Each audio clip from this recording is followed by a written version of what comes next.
Thank you.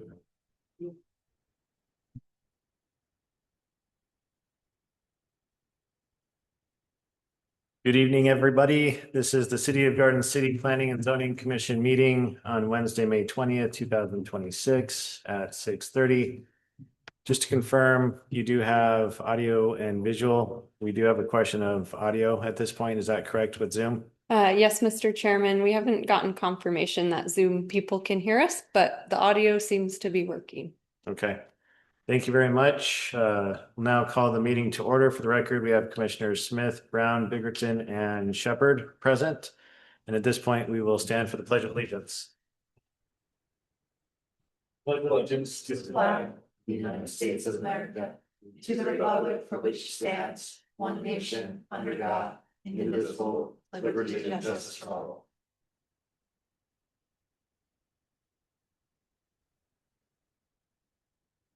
This commission provides for a public hearing for quasi-judicial administrative land use decisions, appeals, and legislative actions specific to land use regulations. This commission makes final decisions on conditional use permits, variances, and appeals, and makes recommendations to the city council for subdivisions, rezones, annexations, and code or comprehensive plan amendments. As a matter of order, the format for the public hearing will be first, a presentation by the applicant, presentation by city staff, public testimony, rebuttal testimony from the applicant, discussion of the hearing amongst the commissioners, and then the decision. If there's anybody in the public who wishes to give public testimony, there are some general rules to abide by. No person shall be permitted to speak at the public hearing until the person is recognized to do so by the chairperson. The commission will not address those who speak out of order. If you have questions, you may ask them during your turn for public testimony, and the applicant can respond to them during the rebuttal, or the commission can ask the question of staff during their discussion. If there's anybody here from the public to testify, there are sign-up sheets at the front. If you wish to testify, please fill out the sheets. You'll notice on the sheets that there's also comments, so you don't have to testify specifically. You can also just provide your comments if you haven't done so prior to the meeting. At this time, are there any changes to the agenda? Chairman, none initiated by staff. Thank you. All right, thank you very much. So we'll move into item 5, the consent agenda. The consent agenda includes items of business which may not require separate discussions. From time to time, we may move an item to the consent agenda. At this time, I do not see any items on the agenda that would be moved. However, there is an item that may require further discussion. The first item on the consent agenda is the approval of the minutes from April 15, 2026. Item B is CUPFY 2026-0005, a conditional use permit. This is moved to a date certain of July 15, 2026. CUPFY 2026-0007, a conditional use permit. This is moved to the date certain of June 17, 2026. That's item C. Moving to item D, SUBFY 2026-0001. That is continued to a date not determined. Item E is a clarification of decision, CUPFY 2026-0009. This is a conditional use permit that we heard last month. This was regarding 521 East 41st Street, and it was the discussion on the conditional use permit and those approved uses. Staff did provide a clarification memorandum as part of the agenda, and just want to make sure that the commissioners have had a chance to review that. And if there's any need to discuss this with staff, or if we are clear on the issue that was brought up by staff and we are all in agreement with the decision document and don't have any further questions. So any discussion or questions from commission on that? No, it's not necessary. No. All right, thank you very much. So with that, that concludes all of the items that are on the consent agenda. Is there any other items for discussion or any other items regarding these matters for the consent agenda that we'd like to discuss? No. All right, thank you. At this time, I will entertain a motion. Mr. Chairman, Commissioner Brown. I move approval of the consent agenda, which consists of the minutes of the April 15th meeting. CUP FY 2026 number 5, CUP FY 2026 number 7, subdivision FY 2026 number 1, and clarification of decision CUP FY 2026 number 9. Thank you very much, Commissioner Brown. Do I have a second? Second. I have a second. Any further deliberation on this matter? All right, hearing none, we'll take it to vote. All those in favor say aye. Sorry, I'm Aye. not sure if there's audio. Any noes? No noes. We will pause the meeting for a second as we have a question from someone on Zoom regarding the audio. Hannah, can you hear us?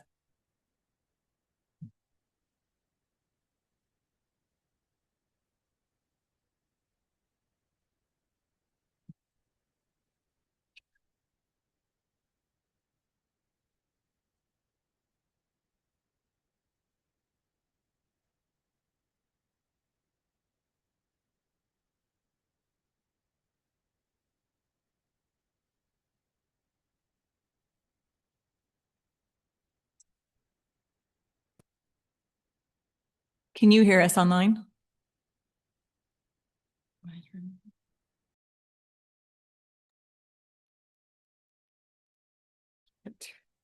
Yeah.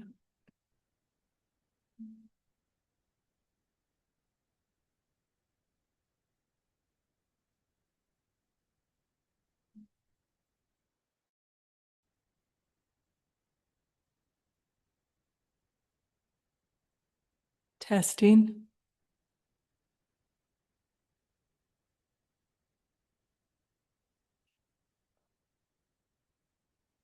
It's showing that it's working. Is that correct? It's showing that it's working on our side, but it sounds like she can't hear us.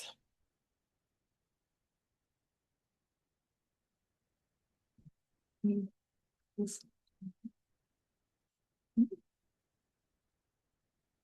give it another minute, and if we can't get it resolved, we'll go ahead and continue on the meeting.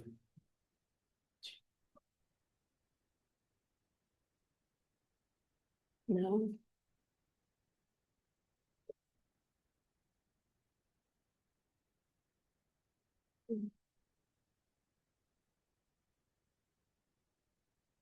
Hannah, can you still not hear us?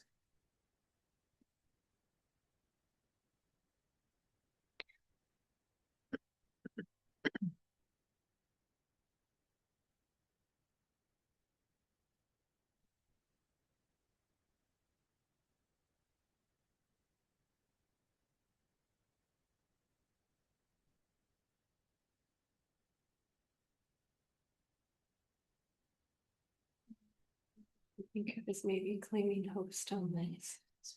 Maybe. So we're not muted. Hannah, can you hear us now? Is this at full volume?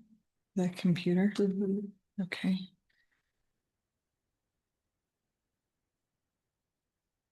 Okay, so this Extron Scholar D. Sound settings, what? Sound device, where do we go to sound device? It's our sound device.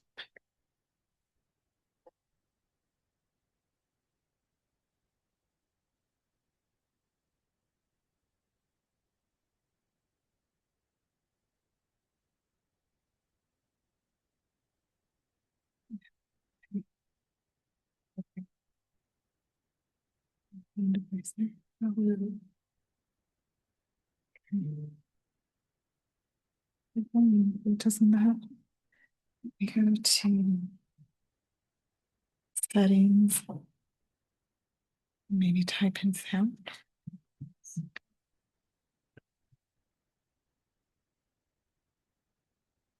Is extra on D, try that.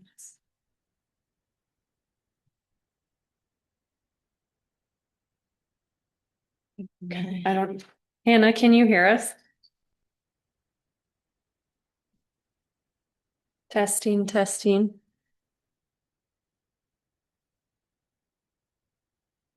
I mean, this is the updated. Went through both of them. Hey, Jenna, at this point, I say, let's Just let it go with it.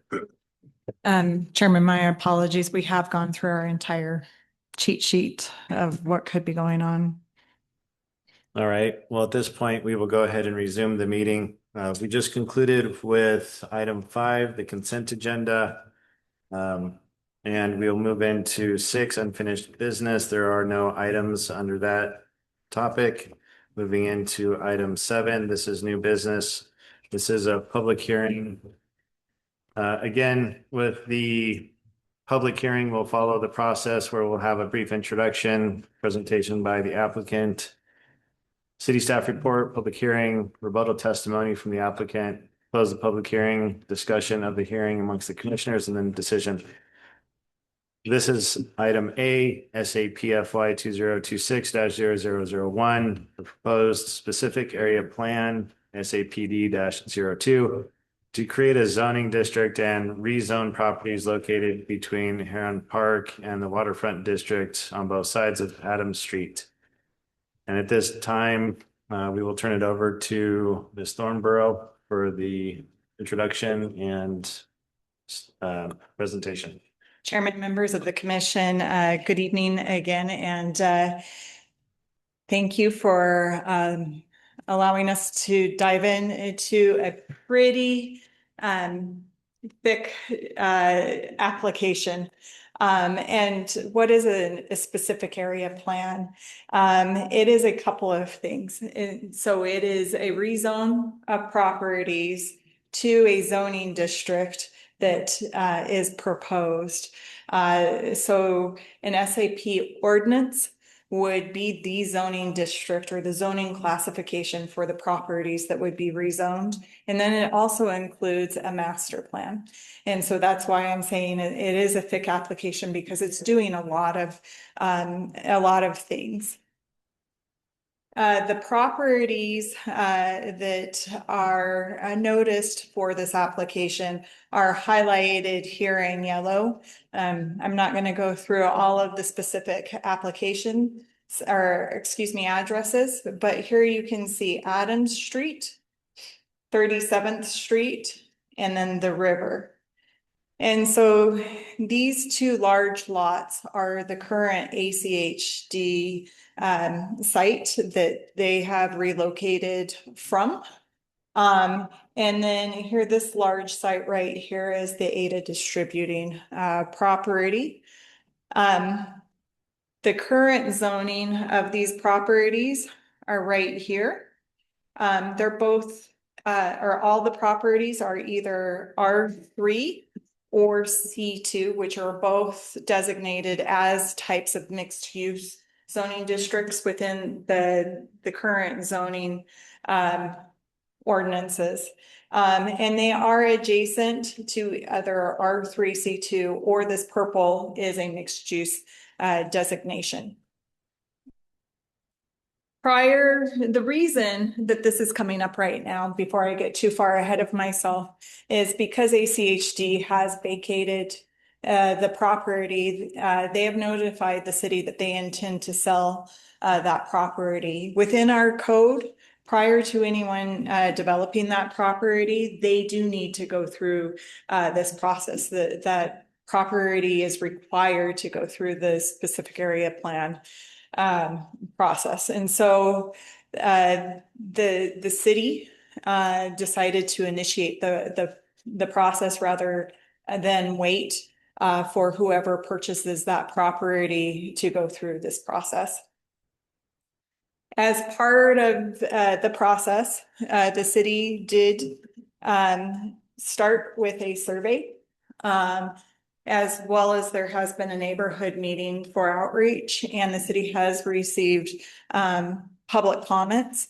This is, as of today, there are 63 responses, and this is coming right off of the survey. And so the priorities that we're really seeing that we've received in that survey is that people would like to see a mix of uses that are compatible with nearby homes that address the environmental improvement, and making sure that there's public access to the river. The top character and feel descriptions is that the area, those who took the survey hope that it's rooted in river stewardship, an active space with vibrant mix of uses, and a welcoming place where people gather. A park and open space scored highly, which is good because that aligns with the comprehensive plan requirement that there be some sort of park or open space in that area. Small scale retail scored high, and that could be anywhere from traditional retail where you go and buy goods, but also in that category was noted items such as bakeries or other small scale interactive. We've lumped it into retail, and cultural or educational scored high as desirable uses.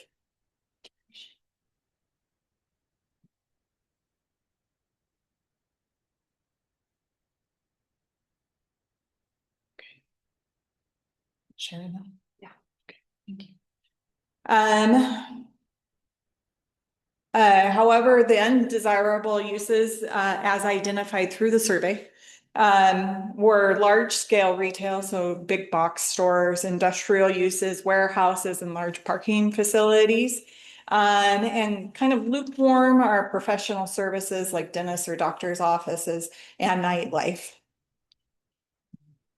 The survey respondents suggested as a very high response that they would like to see greenbelt access, again, parks and open space, and environmental restoration.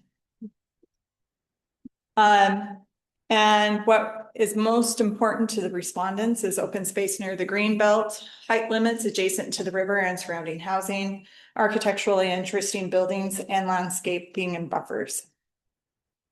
And one part of the survey was just an open-ended question of what should this feel like in 10 years?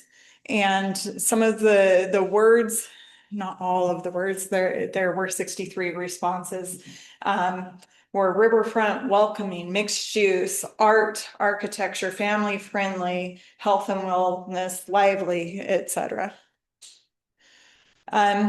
Specific concerns. There is one property where there is not a connection of Adams Street. So right now, Adams Street starts in the waterfront district, and then there's one property, and then at 37th Street, it goes through to where it turns into Allworth Street.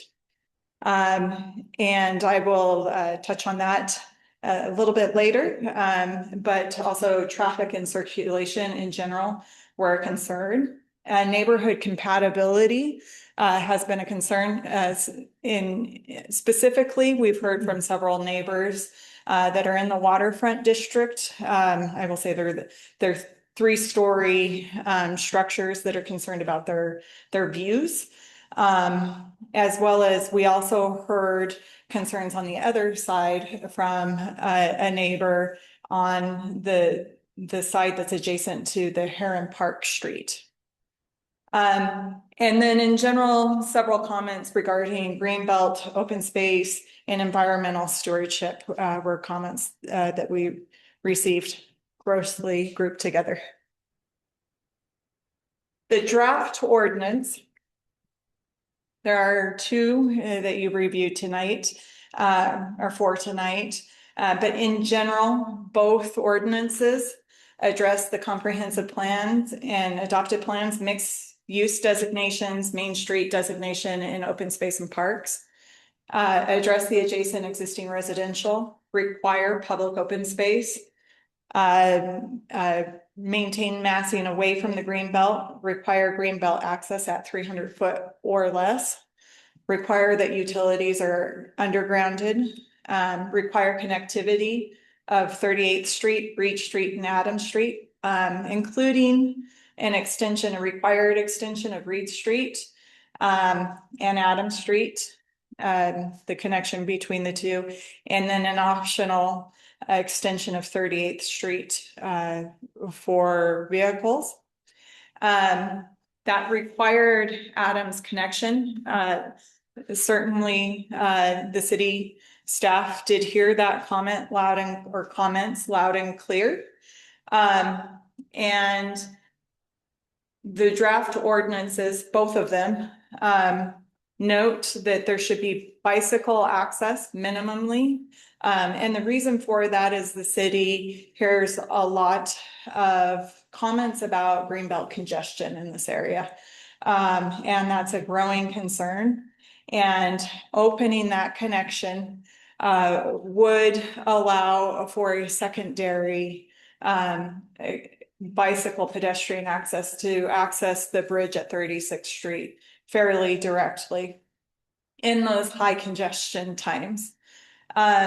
Emergency access, right now it is drafted as optional in both ordinances. That is not something that can be optional. It needs to be in there. And the reason for that, in looking at the waterfront district approvals, at the time of approval, that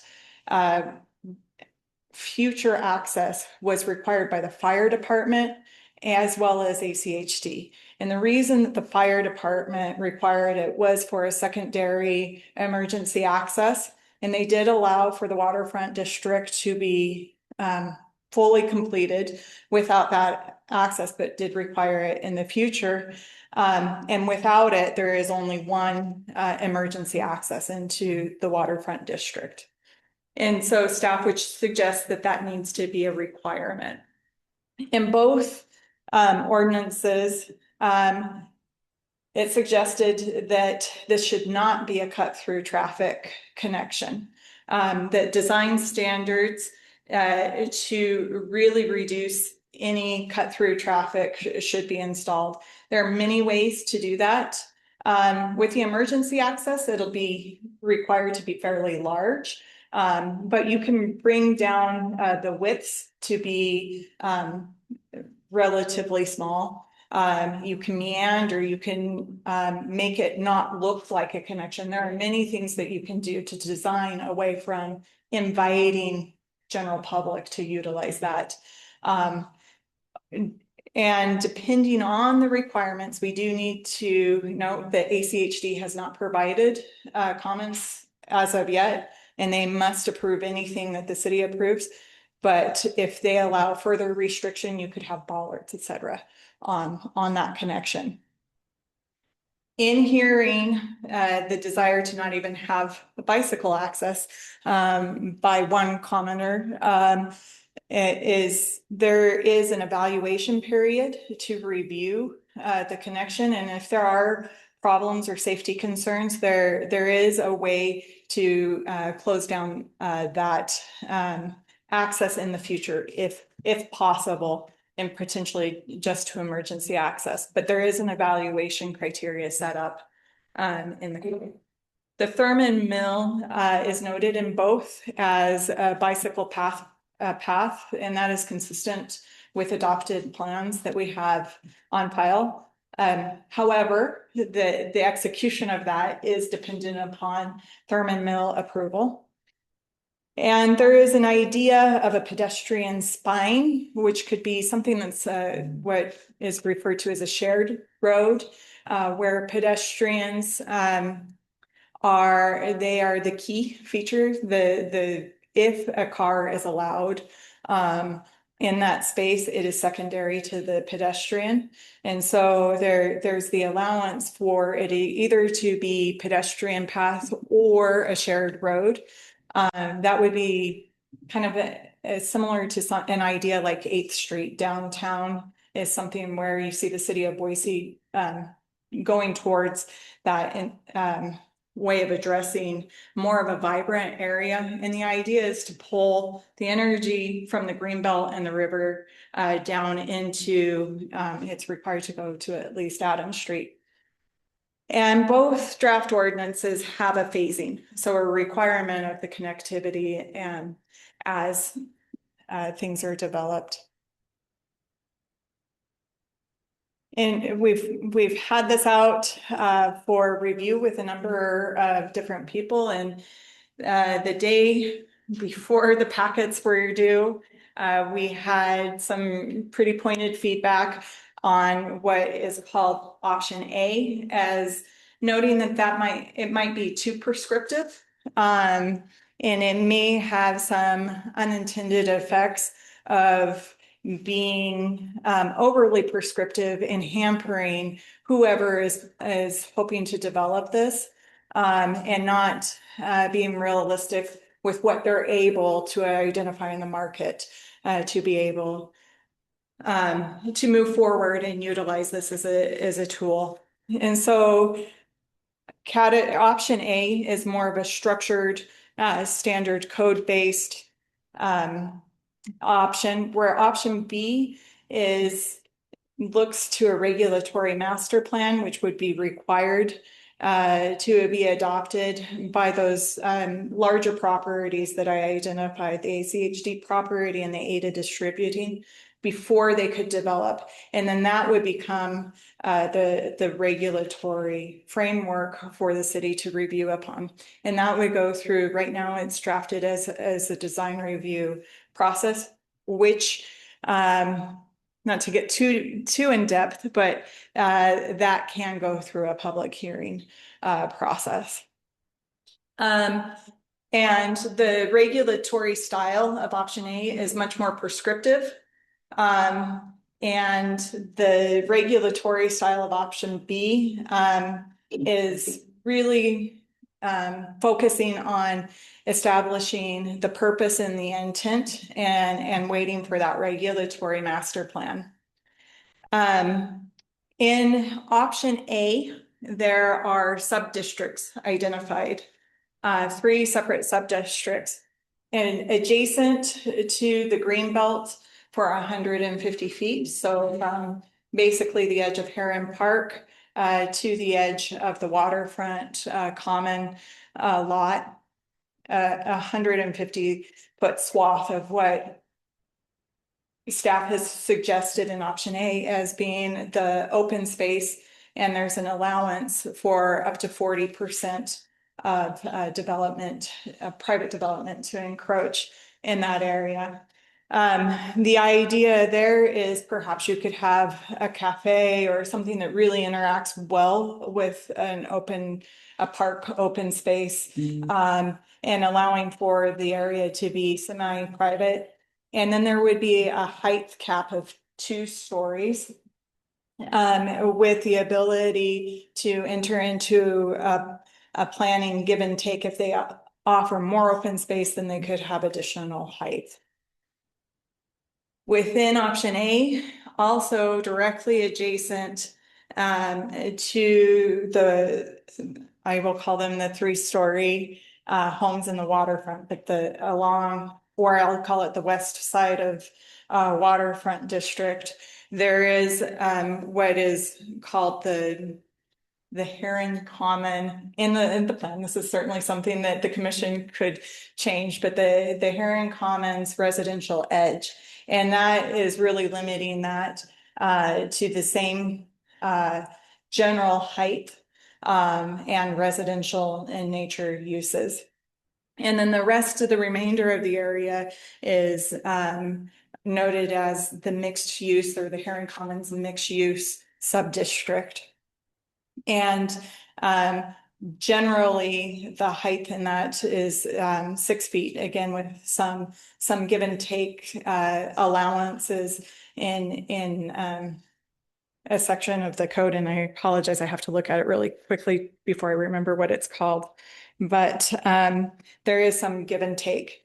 Whereas in option B, there isn't any prescriptive areas or sub-districts However, there are notes within that option B saying you must address the existing adjacent residential through building orientation or other privacy measures such as window placement, where you're putting your open space, et cetera. And so there's a list of things that people can do to address the privacy of the adjacent residential areas. There is in the option B, the code does not dictate where that open space has to go, but more it focuses on a general, I think it's 3 to 5 acres for a park area. It's right in front of me. The development allocation plan is the word I was looking for, to kind of a transfer of development rights process. In option A, the uses are set forth within the 3 sub-districts of what would be appropriate. Also, there's kind of a new administrative process that's introduced that the city doesn't currently have. And so in current code, use is either permitted, not allowed, or conditionally permitted. In draft A, you still have that structure, but then there's an administrative type of conditional use that provided the uses meet certain criteria, then staff could administratively approve those applications. Very similar to what we have currently in the city for design review, where staff has the ability to approve design reviews, and then there are certain thresholds and triggers that would require a public hearing. And so really the difference of what, at the end of the day, the 2 options are trying to do is option A is more secure. And there's a lot of objective criteria. It tries to be flexible, but tries to also have the objective criteria, whereas option B is a little bit more objective, which is not usually what you hear your code wanting to be from a legal standpoint, but it will reduce unintended consequences of the city trying to get it right for a developer before they come in and say, no, you didn't allow me enough retail to make this work, and so it's going to sit vacant for the next 30 years or whatever it may be. We met with the design review consultants on Monday, and they said you should introduce an option C. And so they are concerned about the implementation and the city allowing too much flexibility, but do hear the concerns that were brought to the city about being overly prescriptive and creating something that may not be viable. They suggested removing what in option A is the Heron Commons residential edge, and looking to how option B addresses that. So having whoever brings something forward have to address the adjacent existing residences on all sides through, as I already mentioned, things like height, step back, setbacks, window placement, trees, etc. They suggested keeping draft A uses and then require that regulatory master plan that's in option B. And so there are prescriptive standards or very objective standards to fall back on unless somebody goes through that regulatory master plan and amends them.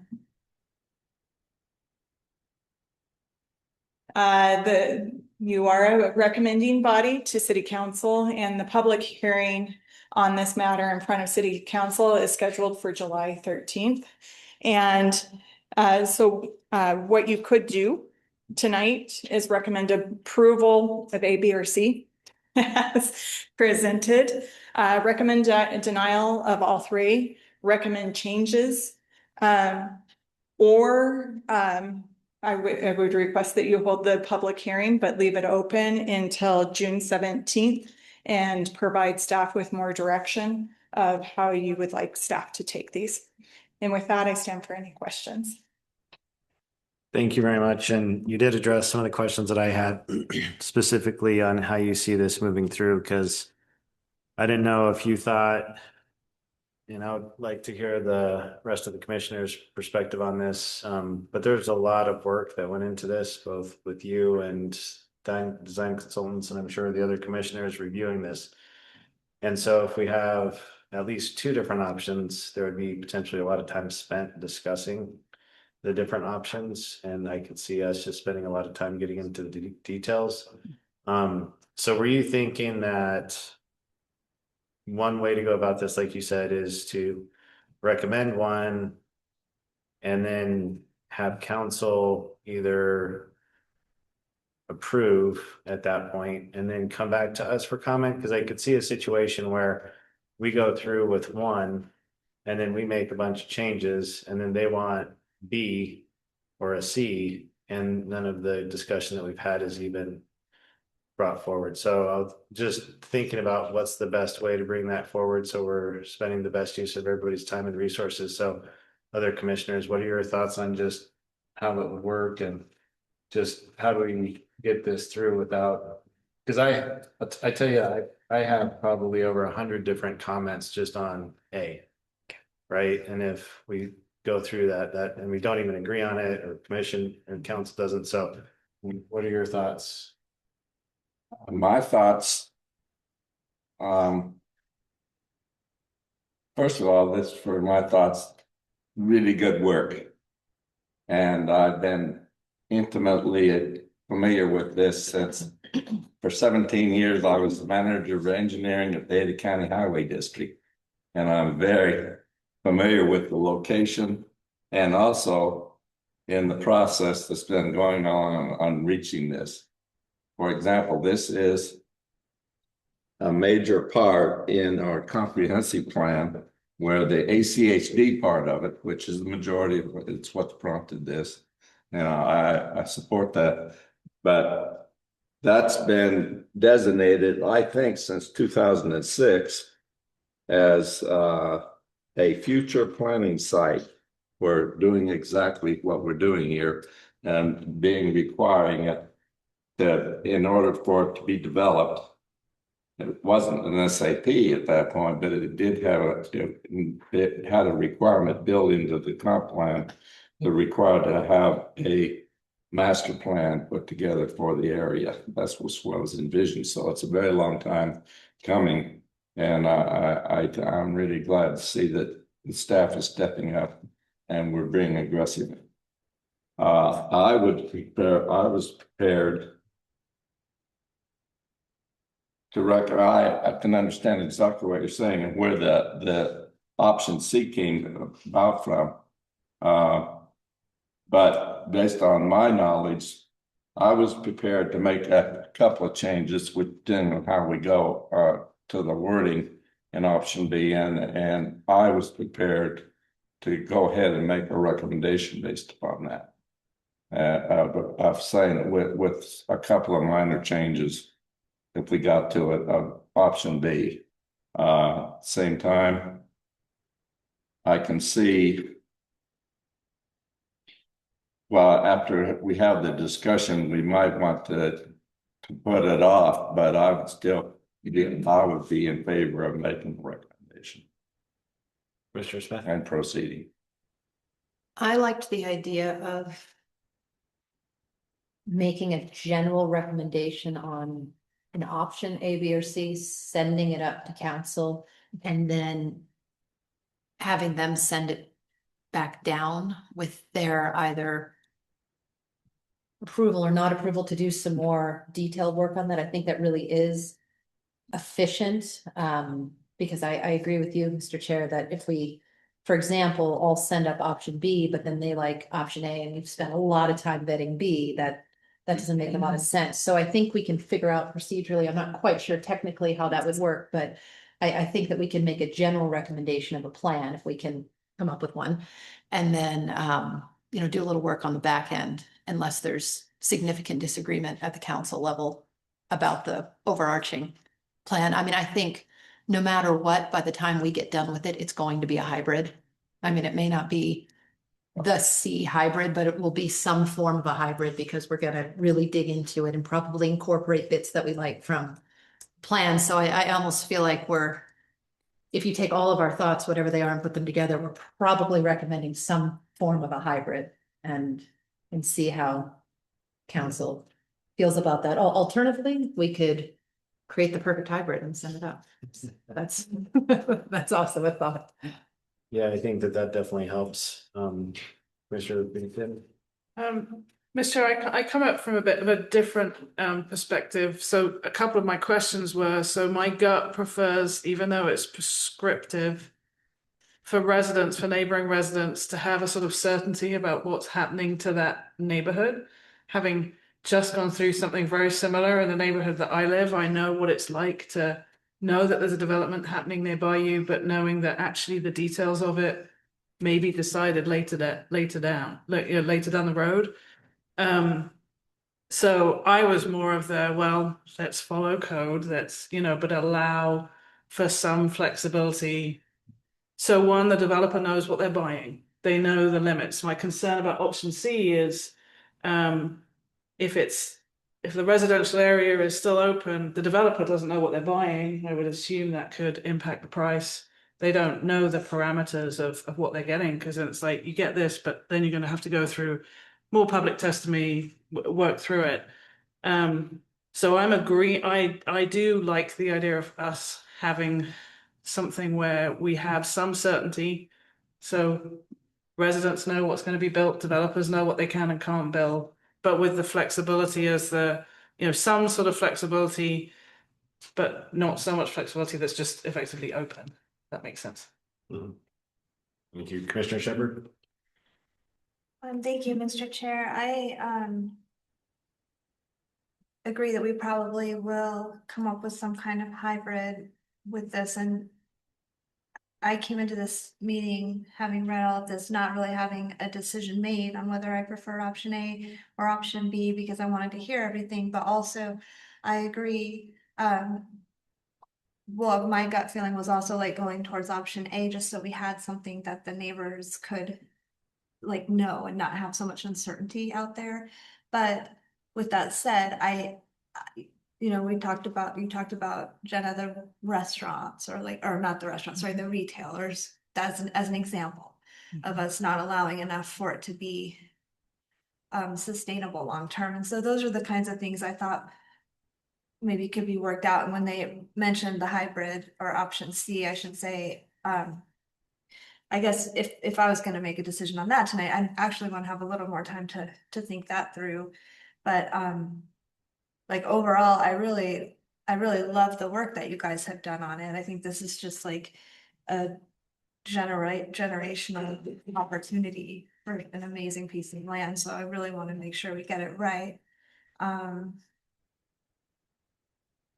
And just going off Chairman Montoya's comments about having 100 comments just on A alone and not being sure how like a work session would work with like public hearing and testimony and all of that, but having an opportunity to really get into like having those 100 comments for each thing go through, then that might, I don't know, that was an idea to me that might be worthwhile to be able to do if possible. Yeah, because like I guess feeling like there could be a third option just kind of throws me a little bit like, and I'm not really sure exactly how I would vote right now without hearing or having a little more discussion. Chairman, just for clarification, I'm in listening to the discussion. We certainly could do I do want to point out there is a public hearing tonight, so you will be hearing from members of the public, which may change how you want to proceed. But certainly if you have pick an option or a kind of a hybrid, staff can take that to City Council in a work session as quickly as next Monday to make sure that they're okay with moving forward with that path and be back here in front of you to continue the public hearing on June 17th. Okay. I'm still not sorted out on what that looks like. But I guess at the very least, we can have that decision when we have the discussion, and whether or not it's providing our comments and just letting council choose one, or at least get a vote on A or B and then with our comments. So we can work through that during the discussion. I just wanted to see if there is a frame that we should be working within. So I appreciate that. So we went into a discussion about the process, but any questions for Ms. Thornborough on the actual application and material itself? Commissioner Brown?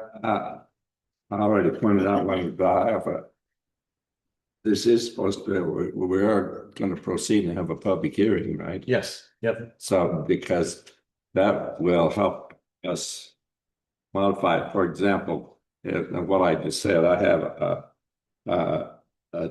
some changes that I would, at some point, we're going to discuss, I would want to put in, they all have to do with the connection of Adams Street.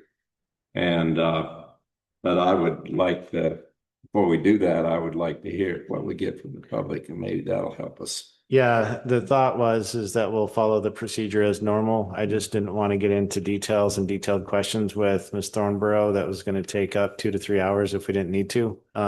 So I would say at this point, if there's any questions specifics, we'll hear from Ms. Thornborough again after the public testimony. So if everybody wants to wait until after the public testimony and have all the questions at once, that's fine. Just wanted to make sure that there was nothing at the moment that needed to be addressed by staff. All right, thank you very much. So at this point, we'll turn it over to the public testimony. And so we'll have the public hearing. I did receive one sign-up sheet. I did see some people come in later that did not sign up. So if there's people in the audience that would like to sign up.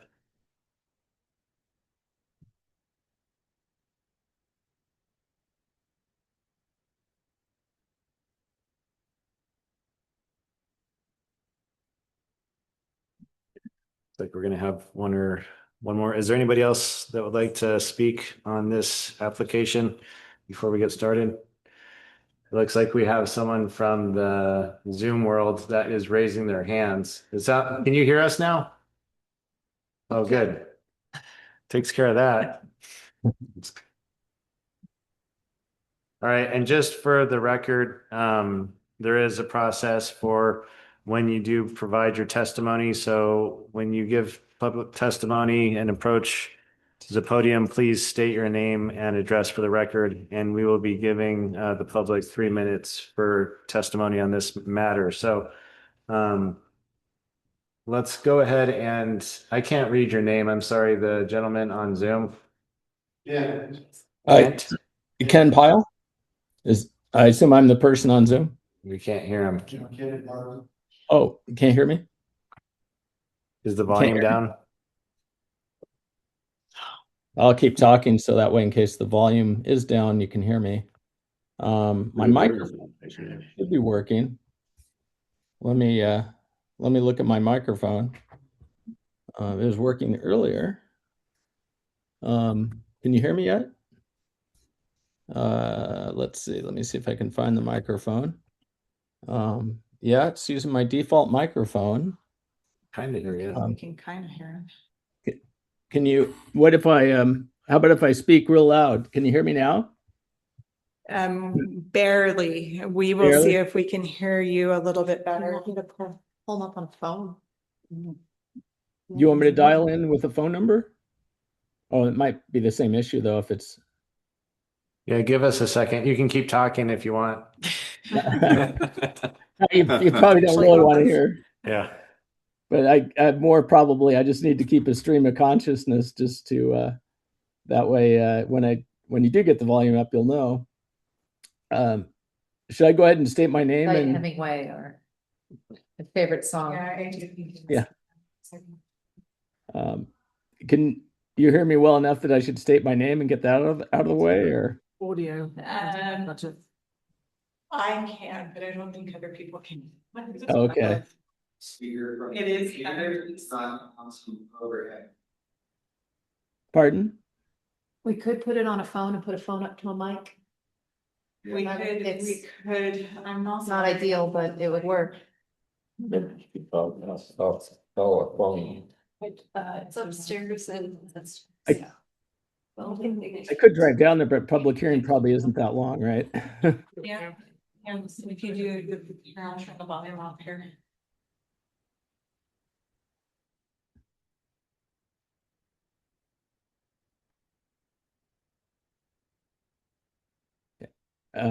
Should I start talking again? Can you hear me? Can you hear me? I'm going to continue talking. I love Garden City. It's really a cool place to live. It's is it, can you hear me though? I think we're gonna get it. Whoops, uh-oh, feedback. We can hear you. You can hear me? Okay, so I'm Ken Pyle. I am at 3598 Prospect Way, so that's in the Waterfront District. I suppose I'm a neighbor to the property, and first off, I want to compliment the staff for what they've done to put this together. These things are never easy, of course. I guess my, kind of overarching thing is the timeline seems kind of tight because, as was pointed out, this is a huge. This is a defining moment probably for Garden City. 34 acres or whatever the total area that's being planned, and of course the acreage from ACHD can really set the tone for what Garden City does going forward. And I think Garden City has the opportunity to really do something that it would be special, nationally. Other places in the world could look at it and say, this is really good, and it would just build on what we have. And I really appreciate the feedback that planning has listened to the feedback, and it's been incorporated into the plans. And I like the idea of flexibility in whatever you have going forward. The only thing that I would like to add, and again, back to the timeline thing, it just seems pretty tight for a project this big, that, there's a lot of things changing in the world from a technology standpoint, right? I mean, you go to Los Angeles, the Bay Area, Houston, Dallas, Texas, there's autonomous vehicles coming. They're available. And that's going to change things like change the need for parking. There's robots that are delivering food. In fact, some of them are delivering food in tunnels, small little 2-foot tunnels. And, I could easily imagine that Dash kitchen, ghost kitchen and Chinden delivering food to a place like this. And so there's opportunities, I think, to really reimagine what this will be and where kind of things are going, because it's going to be I would imagine 10 or 15 years before something like this gets fully built out. So we should be thinking about what will things look like 10 or 15 years from now as this plan's developed, and the opportunities to again make it special. And I like what has been proposed here with taking pressure off the Greenbelt. I know there's certain things that are beyond probably the scope of what Garden City could do, but having a relief bridge, if you will, across the Boise River to provide more relief right there at that, near that Heron Park near ACHD, maybe even with a viewing platform or something, just to get people on both sides of the river so it's not congested as much as you go towards Luciano's.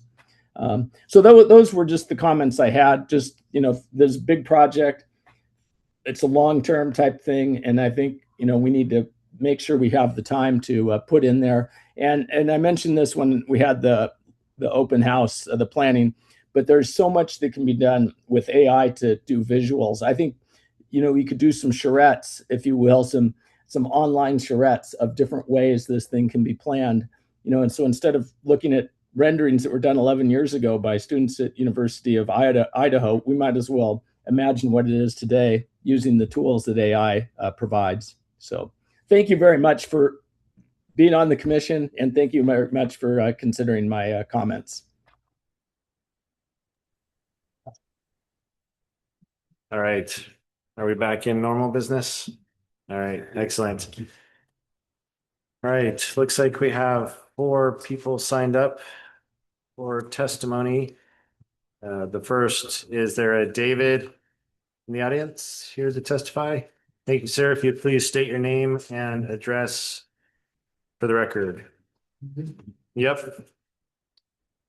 Sorry.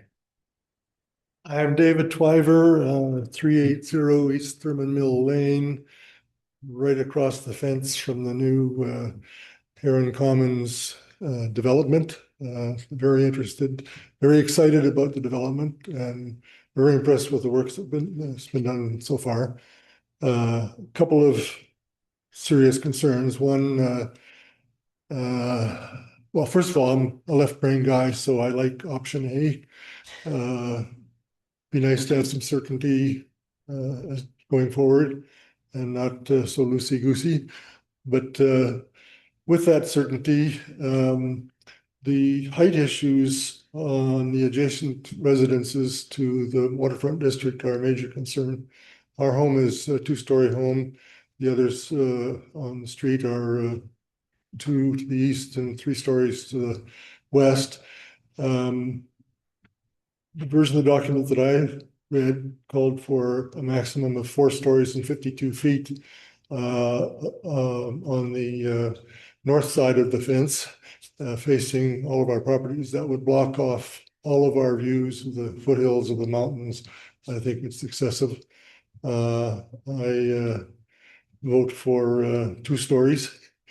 Anyway, that's one major concern. Second is, we're at the very end of Adams Street on the dead end, one of 2 residences on Adams Street there, and we would bear the brunt of bad decisions on that connection. Fully support pedestrian and bicycle traffic, understand the need for emergency traffic, but I cannot understand the need for vehicular traffic. There is no good reason to allow that to be a car passage. I don't think any amount of chicanes or chicanery are going to be able to contain the urge for people to zip through there. And so I'm opposed to all vehicular traffic except emergency traffic there. I don't quite understand the process with ACHD. Are they going to have hearings like this on this subject, or why haven't we heard from them, or what's going to happen there? What can I do to influence them, I guess is the question. And the other comment there, if by chance you're required to have vehicular traffic through that connection, the proposal for a 5-year review period, I think, is way too much. I would suggest that at most it be a one-year review period. You're going to learn all you need to know in a year, and very concerned that it would be poor decisions that last 5 years and then can't be undone. My points. But again, very excited about the idea of having Heron Commons right next door, and looking forward to walking to it. Thank you. Thank you for your testimony, sir. All right, next we have Norma.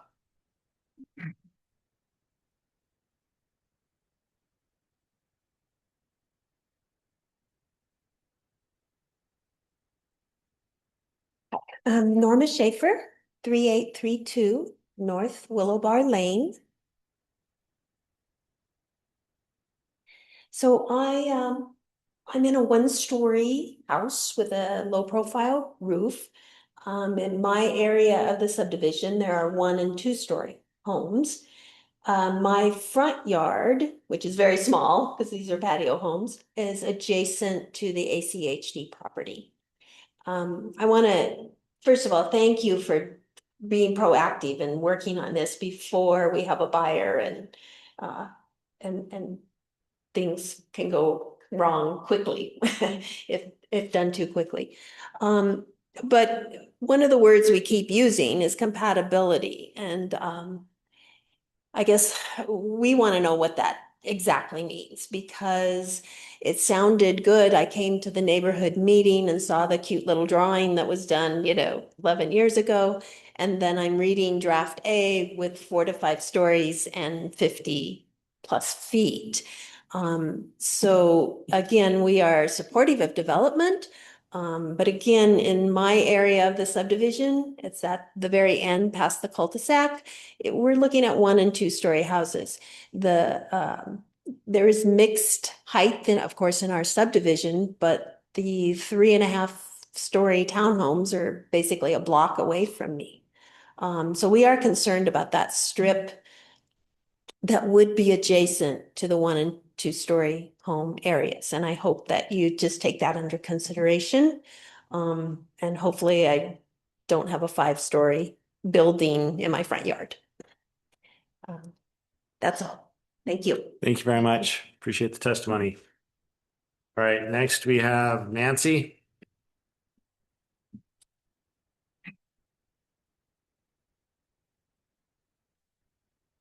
Good evening, Mr. Chairman and the commission. My name's Nancy Baskin. I live at 3688 North Willowbar Way in the Waterfront District. I have 4 points I want to make. One is slow down. This is a generational project and a chance for development to be done right, similar to the Waterfront District that has changed Garden City. So slow down. Option C, the public has had 0 time to consider or comment on option C. It was just presented tonight. Focus on the motto of Garden City, nestled by the river. The only thing that you can protect that will keep this a place that people want to come to is protecting the river and the greenbelt frontage and having appropriate setbacks, considering extending the park. This will never come again. Once this property is developed to the very edge of the greenbelt, it's too late. So the option that allows you to protect why people come to Garden City, it's not because of Chinden Boulevard. It's not because of Adams. It's because of the river. This is nestled by the river, and that should be your priority in developing an option to protect this once in a lifetime benefit or really the jewel of Garden City in the development. As far as the height, there was a misstatement about the height in the Waterfront District. It was never 75 feet. It was at 1.55 feet, and the citizens and owners of the Waterfront District voted to lower that to 40 feet to keep the heights reasonable, not only for themselves, but for their neighbors. Adams Street, I drive by it every day, and I drive through our neighborhood every day to go to work. Adams Street does not need cars. You barely can see when you drive down the street. I am all for emergency vehicles. Safety needs to come first for the citizens that live in the community. But you can make it non-vehicular travel except for emergency vehicles. You can have bollards, just like Ken Pyle is talking about. Technology allows bollards to go down and fire trucks to go through. Car traffic will make the area less safe, not more safe. The traffic can go up through Clay that's trying to go around and skip Chinden Boulevard. But the neighborhood, the width of the street, the way it's designed simply won't allow that traffic. So I ask for you to take a little bit more time. This 2015 drawing by a U of I student, Go Vandals, is not what this property is actually going to look like. So let's slow down and come up with an ordinance that really works, with a plan that really works to preserve this jewel in Garden City. Thank you very much. Thank you. Thank you. All right, next we have, is it Lewis? All right.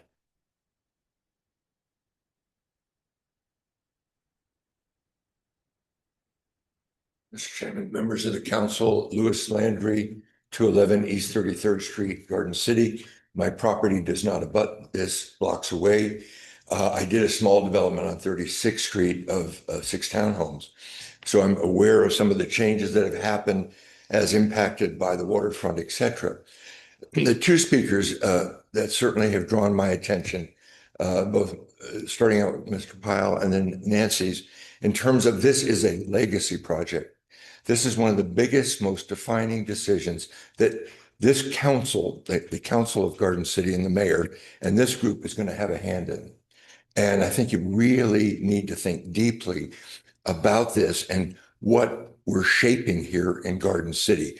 That key point about nestled by the river, our motto right here at the edge of town over there by Ling and Louis, what does that mean anymore? Has it lost its meaning? Is it just a advertising gimmick? Or is this a protection of the river? And what that means both for the habitability of people living by, the people traveling through, and nature itself.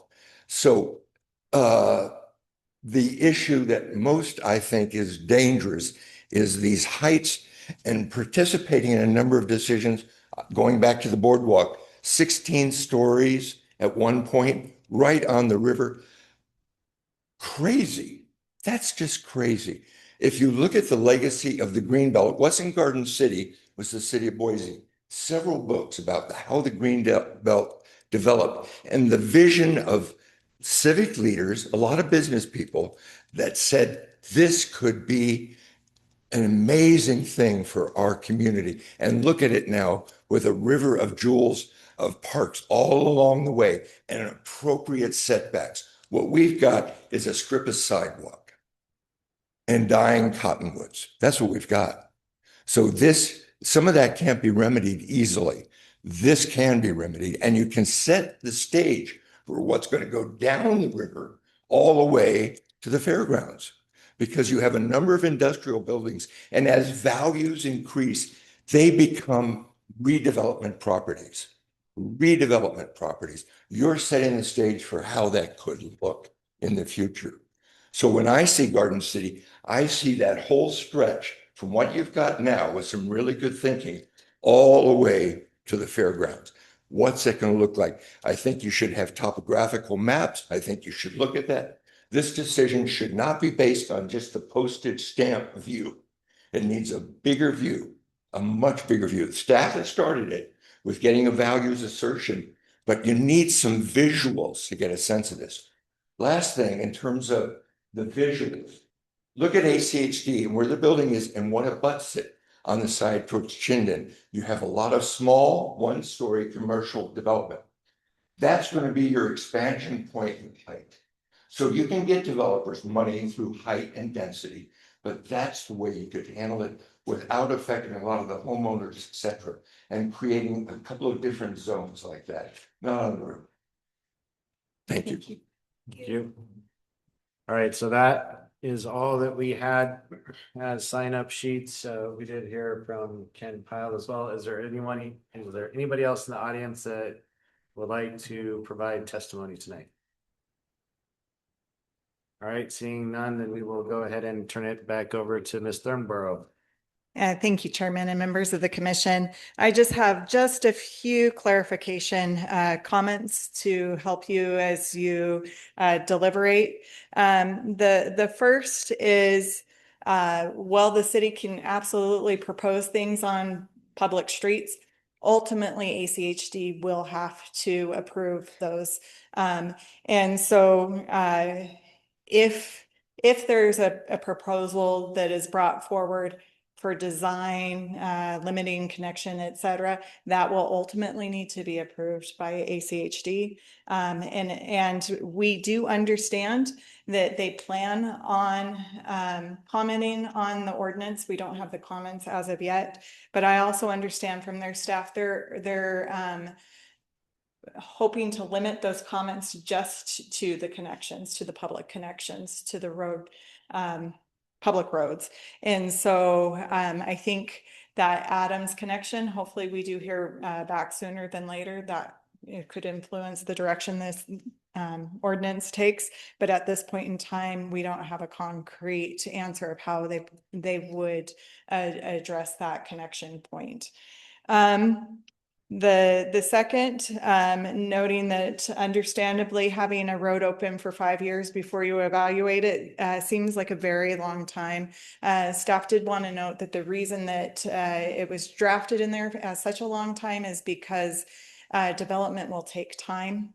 And so with just one or two structures in there, you might not have the activity that you see at a later date, and the use will change over time. And that's why staff had suggested in the drafts such a long time. And then third, not last, but certainly not least, height was something that we really struggled with. We heard the residents saying we want the compatibility. The waterfront district may have a 40-foot limit, but that would be through their own private CCNRs, and it was approved as a planned unit development. The mixed use zoning district, the city would allow for a 72-foot structure within the waterfront district under its zoning code, regardless of it being privately restricted. And then that adjacent allowance for 72 feet, and how does that play in with something that may really benefit from having residential under retail is really, in my mind, which would be ideal, and not having an adequate height. But then how do you address that? Even if you limit it right next to the adjacent residences, then the next row, does that need to be limited? And does it create the whole area at 2 stories, let's say? And so that was something we really struggled with and didn't come up with the perfect answer. We know we didn't. And that's why staff had suggested whoever develops really should try or should be required to address those residential units that are currently there. But admittedly, we don't have the perfect answer. And with that, I stand for any other questions. Commissioner Brown. Mr. Chairman, I have a question pursuing that in this last part of the briefing. It's something I was going to point out. I want to make sure I'm correct. Good job, by the way. When you, Jenna, Mr. Chairman, Jenna, when you said under our current zoning rule, the waterfront district, they could go up to 74 feet. Is that correct? Chairman, Commissioner Brown, that is correct. I believe that the decision for the waterfront district, I think, was in 2005. And at that time, it was zoned MU, and it allowed for, I think, right in the documents, 55 feet. Is that correct? Chairman and Commissioner Brown, I suspect that that is correct, but without looking at the decision document, I'd have to I know that's likely correct, was probably originally 55 feet. Thank you. Commissioner Smith. Is I haven't read the Idaho open meetings statute in a while. Is it possible for us to do a joint work session with council? Has that been done before?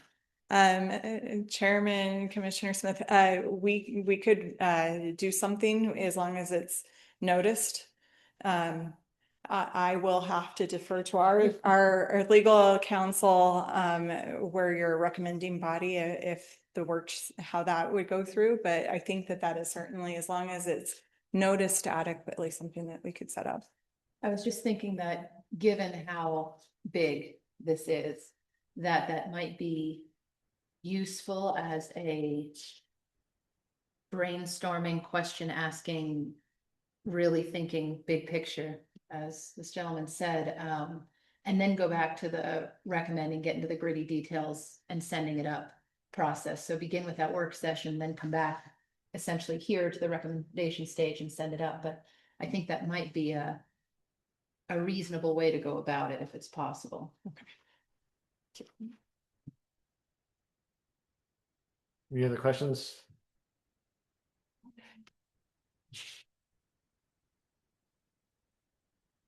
Mr. Chair, I do have questions, but if we are gonna recommend a work session or future work, I don't know that I need to ask all of them now, maybe like you, just, it might not be as relevant, but, one of my main questions, and I think this might come in with the option C, was, you know, what kind of conditions would be allowed under option A, because we're talking about it being like very prescriptive, and we're gonna codify it, and this is how it's gonna be, but would there be opportunities for developers to still have conditions so that we can change it in the future versus like the option B where it's more like flexible, but they still have to go through the process then. So that's one of my questions. I don't know if that's. Chairman, Commissioner Shepard, certainly, code is, we have a process, the city has a process for individuals to request a code amendment. This would require a specific area plan amendment. So it would go back through the same process that it's coming forth, which is essentially a zoning code amendment as well as, well, if it's just updating the ordinance, it would just essentially be a zoning code ordinance update. Thank you.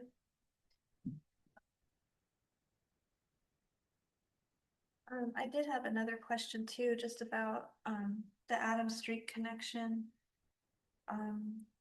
Well, I just look at the map and it seems like there's a big swath of private property between that, so like I know the Ada County Highway District actually has authority over whether or not that gets opened or not, but when we're talking about that, what's gonna happen with that property?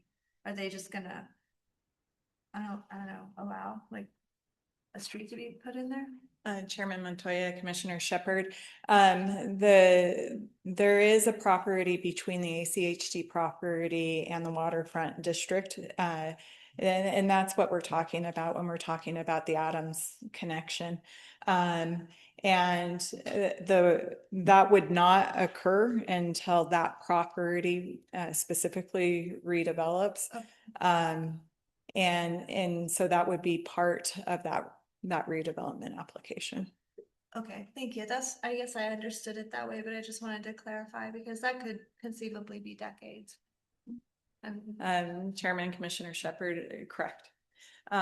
So that is something important to note. We do anticipate that the ACHD properties will redevelop sometime soon, but there's no assurances to that. Somebody could hypothetically purchase those properties and not redevelop for a while. And then the other properties are privately owned, and this ordinance would not apply until those properties redeveloped. Thank you.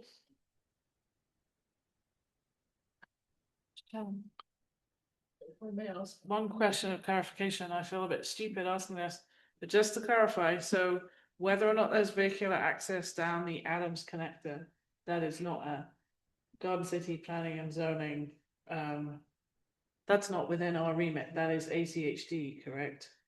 Chairman Commissioner Bickerton, that is correct ultimately. Certainly, we are submitting this to ACHD for comment. They could come back and say, whatever the city says is fine, or they could say, no, you cannot limit the vehicular access. I have some questions. Just to make sure that I understood you correctly. So it's current, the area that is adjacent to the current 3-story townhomes is zoned MU. Is that correct? Chairman, the property that is adjacent to the 3-story townhomes is zone C2. And so this is the property that we're speaking to. Gotcha. And what is the height limitation on that C2 district? Chairman, there is no height limitation on that property. So if we do nothing and just leave it as is, then it's even worse. right, than what's in the proposal. Okay. Chairman, foreseeably, yes. And then just to orient everybody, since there's a map up, this is what we've been referring to as the 3-story townhomes. And then all of this area right here is the waterfront district.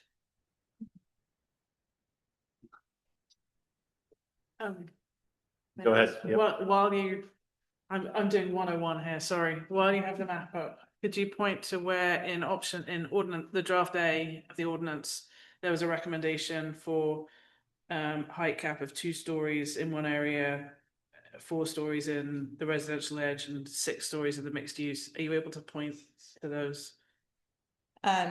Chairman, Commissioner Bickerton, generally speaking, this area right here is Heron Park. Mm-hmm. And then this is a common lot owned by the waterfront district.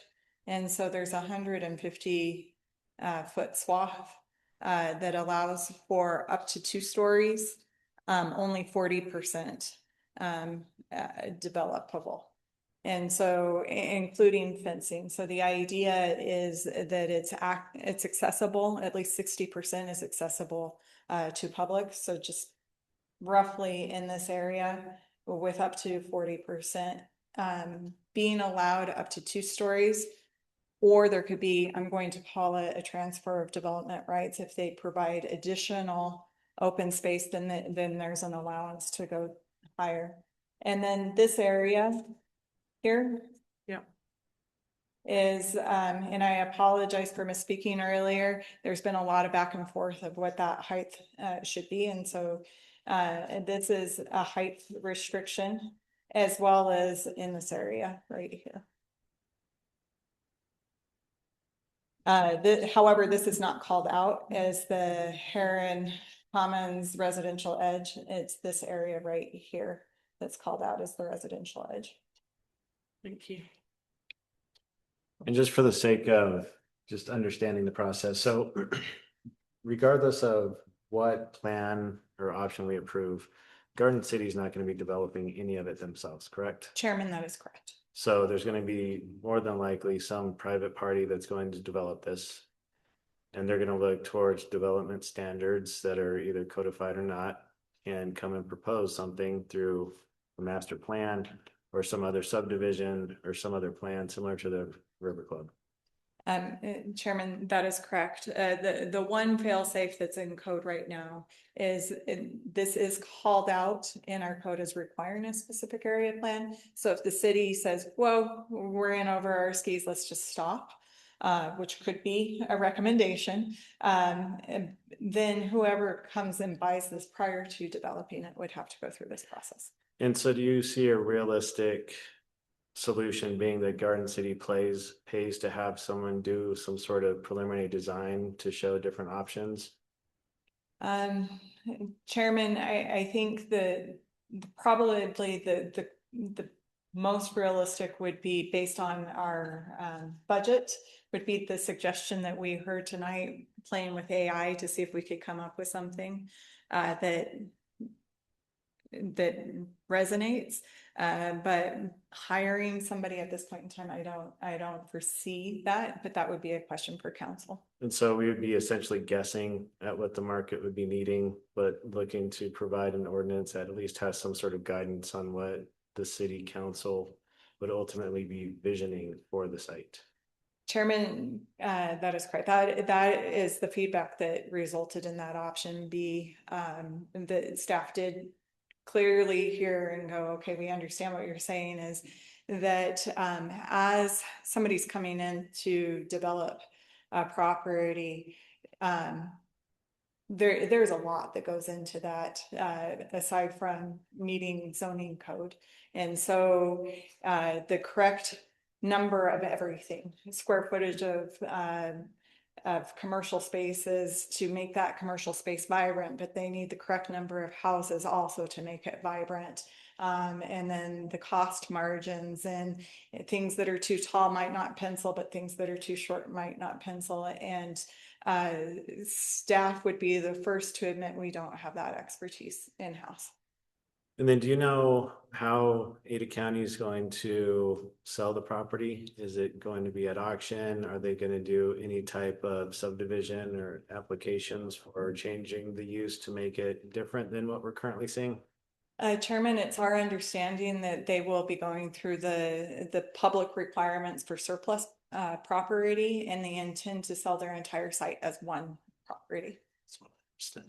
And if they sell it, there's no requirement that you know of that they're going to have to develop it within a certain time frame. And Chairman, there's no requirement. Okay. Any other questions? Before we get into, or before we close the public hearing, I just want to bring it up with the fellow commissioners one more time. Just if we are going to get into specifics now and talk about that, because there's probably a lot more questions that staff has and whether or not we want to close the public hearing or whether or not there is a potential for us to push this and I just think we need a work session, either just us or a joint one with council to really, the suggestion to slow down really resonated. I think that we have such a great start. I love what we're starting with, but I feel like if we can do a joint work session, that's great. But short of that, I feel like council really depends on this commission to vet these things pretty hard before we send it up, and to really ring through the details and, you know, go through it line by line and discuss and shake these issues out so that we can, you know, really present a solid option, whether it's A, B, C, or some fourth thing we come up with. So I would say we need a work session. And so I'm not sure how much we need to hash out tonight if we're going to schedule that. okay. Commissioner Brown? Mr. Chairman, be careful because we're still not. As a result of this and some things that I want to talk about, I'm not so sure I want to do it until we're doing that. I am of the opinion that I would not be prepared, as I originally stated, tonight to make a recommendation. And that being said, I can say primarily, one of the primary reasons which I can explain further if necessary, but when we're discussing, as I don't think that we're in a place we can do that till we find out what the highway district's going to be saying. And then the reason I will tell you what the highway district's position was when the waterfront district was open. At that time, I was not on the P&Z, but I was the liaison from ACHD to Garden City and participated in the hearing for the waterfront district in front of the city council. And I'm prepared to tell what that time that was, what the ACHD position was about the connection. And so, and the reason I bring this up, because if we're going to do that, then I don't think that you're going to want to close the public hearing. You're going to want to probably continue it. If that's what we're going to do. And so I'm not sure if now is the time for me to do that. Before you've done that, made that decision, then I can explain what the ACHD's position used to be and why. Well, I think it sounds like there's at least a discussion being had that a work session would be necessary. So just procedurally, would we go to discussion, vote, and then vote to continue the public hearing so that we can actually take a vote? Yes, I think we would vote to continue the public hearing, and between now and then we'd schedule and notice a work session. So I don't know if it would make sense to go further than that June date so we have time for a work session, but we want to schedule both. And what I said, I don't think that we could have a very productive one until ACHD has provided what they're going to do. And I guess we're in on Jenna to try and find that out. Do we have any thoughts on their timeline, Ms. Thornborough, or an ACHD's commenting timeline, or did they just give it to us whenever? It's convenient. Chairman Commissioner Smith, I do have a meeting with them tomorrow on another matter, and I apologize, I don't have a timeline for you tonight, but I suspect that we could request at least a narrowly focused yes or no on the connection to be ready for whenever there would be a work session subsequent public hearing, hopefully everything, but at least that component. All right, and then, so would that mean that we would leave the public hearing open for the work session? So we wouldn't close the public hearing at this point, and we can still take a vote to, because we'd need a vote to continue, right? I think we'd vote to continue the public hearing to a date certain, which would be either the June or the July date. And then we would also schedule, I mean, I'm wondering if we should go out 2 months to the July date. And then that gives us 60 days-ish to get a work session in and enough time to get feedback from whoever we need feedback from. And then enough, I think we should have enough time to take whatever comes out of the work session, because after all that discussion, staff's going to want to incorporate everything we said, hopefully put a draft back out to the public to have a look at and be prepared to come back if there's future comments. So that all might take a little while. I agree. I think it would take 2 months. Yeah, I mean, maybe even. But you're gonna do it, you need to do that, because what I envision we would have, the staff would take our discussion and work on option C. Or D. Have a hybrid. Ultimately, but it's C, right? Yep. Or a Before they modified. did that, I have some additional things that I want to mention, but I think we got to decide this first, and then I'll do that, and I'll explain what their position used to be and why. Because I think what would be excellent is if we could put option, call it D, out to the public before the next public hearing, and then we're only working with one option, which then we can incorporate any feedback from the public into that one option. So if that's the case, then we would push it out 3 months. So really figure out at next month's meeting, what does it look like? If we're, how do we need to move either A, B into C and D, and then start getting into the specifics on the next one and get it advertised, and then that following month, then get public comment for recommendation to council. Chairman, a couple of thoughts on that. Probably the biggest is as long as you continue to a date certain, there's not the requirement to renotice. And so staff would hope that you do that, please, to whatever date. And then this is a note to you, Chairman, in that that's the appropriate protocol right now, but for anybody that is in the audience, so as long as you have already provided and have been receiving notices, we did get a couple of bounce backs, or provide your email address to planning@gardencityidaho.org, we can keep you apprised if there are any shifts or changes, and when additional versions are available for review. One more question, Mr. Chair, for Ms. Thurman. Is there any reason why we can't drag this out for discussion, or are there any timeline backstops that we're working up against that we need to be aware of as we're scheduling? Or do we just have open time? Chairman Commissioner Smith, in an ideal world, this would have been perfect and could have been adopted immediately, but and then that way it would be an adopted format prior to the property being sold. However, with that being said, I would highly suspect that anybody that is bidding on this would be aware of this effort that's going on right now. That is the one unknown, is if somebody is planning on purchasing the property and unaware of this effort. Would they be grandfathered into the old code though, if they purchased prior to amendments, or is it a zoning overlay that would apply no matter what? Chairman Commissioner Smith, no, not until there is an active application that comes before the city would that grandfather and be of concern. And do we know when the sale's going through roughly? Uh, Chairman Commissioner Smith, the city has reached out to ACHD and would hope that we could align it. They were thinking at the end of summer, August ish.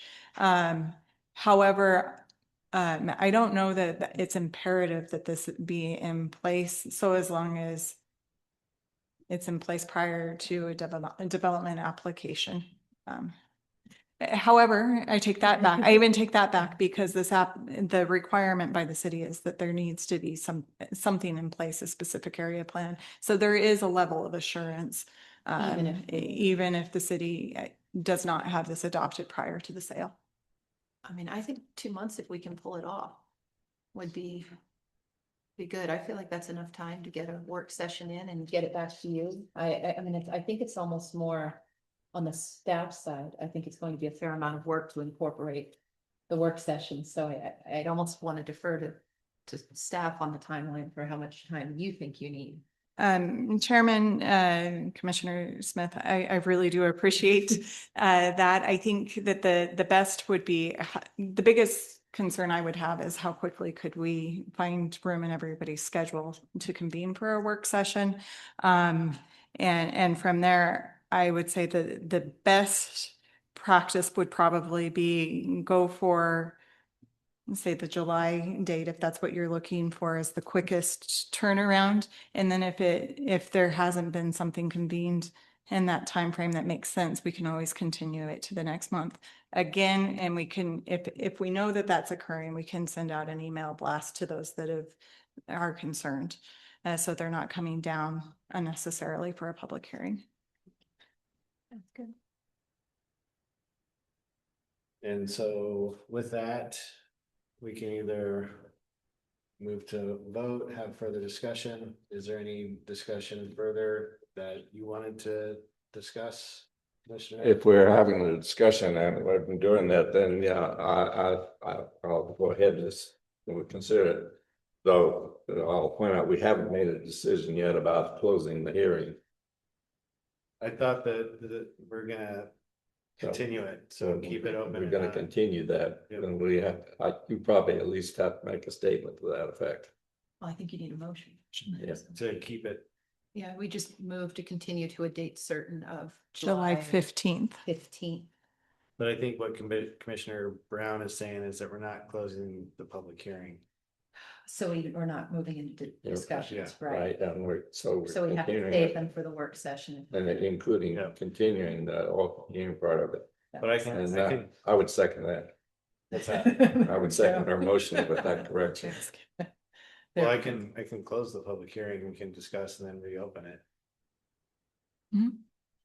I mean, I don't think it matters either way. I'd almost prefer to discuss in the work session just because I'll probably forget what you say between now and then. I'd almost rather discuss it all at once. But I mean, I think maybe if anyone has preliminary thoughts to kind of put on the table for us to move around in our heads while we're awaiting our work session.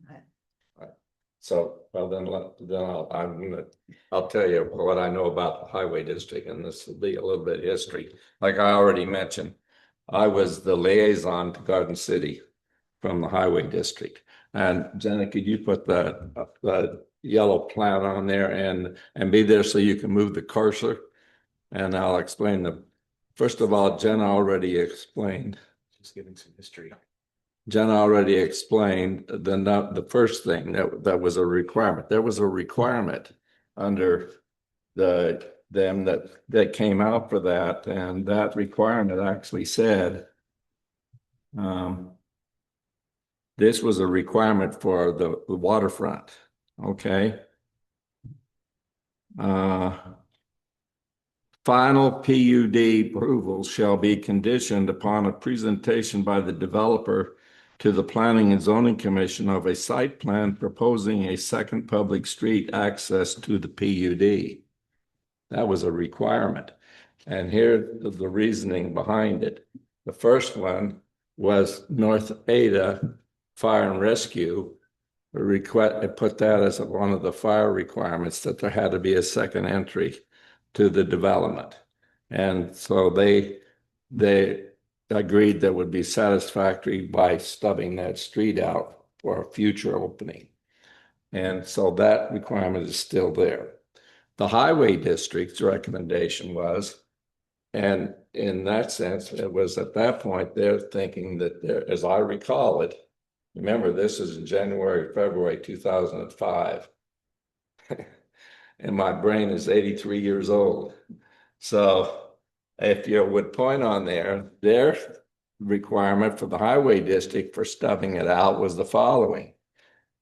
If you would take with your cursor, show where Adams Street now terminates at 37th Street, goes around the corner right there. Now go over to where the stub part terminates. That section right there is what it will be the connection. And that Adams Street is the only collector street that runs that direction within that part of Garden City. And it undoubtedly takes lots of cut through traffic and stuff. People that are coming, like the way I used to commute when I came to work, they come down Adams Street, and 37th Street is a collector, but it's only because the road stops at that point. So that's the collector, and it goes to Chinden. So what the highway district, and at Chinden and 37th, there is no signal. So people that are coming that direction that want to go to Boise, they have a very difficult left turn across all the traffic on Chinden with no traffic light. So the highway district's position, the traffic engineer guy said, the logical thing to do is to continue Adams Street as a collector to 36th Street, which is a collector into that, and 36th Street goes to Chinden where there's a traffic light. There's never going to be a traffic light on 37th. ITD will not allow it. It is two traffic lights too close on Ontario Road. If you get them too close, all you do is you jam up traffic and make it so it's impossible to coordinate the traffic. So that was the requirement at that time that ACHD put in and said that that was a requirement that was put on this development of the waterfront district. Now, whether they're going to still stick by that. Nothing's changed though, right? So in theory, nothing has It's still the changed. same So situation. the analysis Because is what the likely the traffic same. does, because of the difficulty of making a left turn onto Chinden, they come down, and one of these people that testified they were correct, they go down 37th Street and take a left on Clay. Clay is just a little local, it's a local street. So what we're doing is we're putting in all that cut through traffic and the collector traffic onto Clay. And then they use Clay, and I used to do it hundreds of times. You take Clay to 36th Street, and then you can get onto Chinden at a traffic light. So that's what the highway district's point at that time. That's why I don't think, and like it points out in here, that the ACHD controls what we do with all the public streets in the whole county and that. And so until we find out what ACHD is going to say, we're not in any kind of a position to make a recommendation about what to do here. And if they do, though, I was hoping that if they do want to continue to do that, I think there's probably room in here to make it so it won't be like Adams is. You could make it some kind of a street that was, as Jenna pointed out, would think about 30. I don't know if any of you have driven on 36th Street between Chinden and the waterfront district. They got a lot of bulb outs and crosses and things that are furniture put on the sides of the street. So that constricts how much traffic you get there and how fast it can go. You can do those kind of things, I think, and make it so it's not like Adams Street now is, right? But it would be more of a like what she pointed out at 8th Street, but maybe not exactly like 8th Street, but and still preserve that connection that they envisioned. But anyway, like I said, it seems to me that we're gonna have to hear from the highway district and see what they want. Otherwise, we're making a recommendation, we don't have the much knowledge. Yep. Hopefully by then, Anyway, and then we're. that's a little bit of a history lesson. Mr. Chair, I was just thinking, I know at one point when we were doing ordinance writing, we all submitted our red lines or edits, thoughts to Jenna ahead of time. Is that something? I think we should that would consider be doing? Would that helpful. Helpful ahead of the work session? And then just so you can make note of it, because we still don't know which way we're going with A, B, C, or D. And so at least you can have some of our comments, or even just set up a time with Jenna separately to go through the comments. To So, maybe narrow it down, at least a little bit, that might help the work session. all right, so we're gonna, at this point, we haven't closed the public hearing. We're open for a motion if anybody's willing to do so. We aren't going to close it though, and continue, we're continuing, we're not closing. Right. Okay, then I move that we continue the public hearing to a date certain of July 15th. July 15th. And that a intervening or a work session is scheduled sometime between now and then. Second. Thank you, Commissioner Smith. Thank you, Commissioner Brown. Any further deliberation? No. With that, we'll take it to vote. All those in favor say aye. Aye. Any noes? No noes? That has it. So thank you very much for that item. Now we will look to the agenda for anything else. We have nothing else. Staff, fellow commissioners, anything else before we adjourn? All right, we will call the meeting to close. Thank you very much. Thank you, everybody. Thank you, everyone, really appreciate it.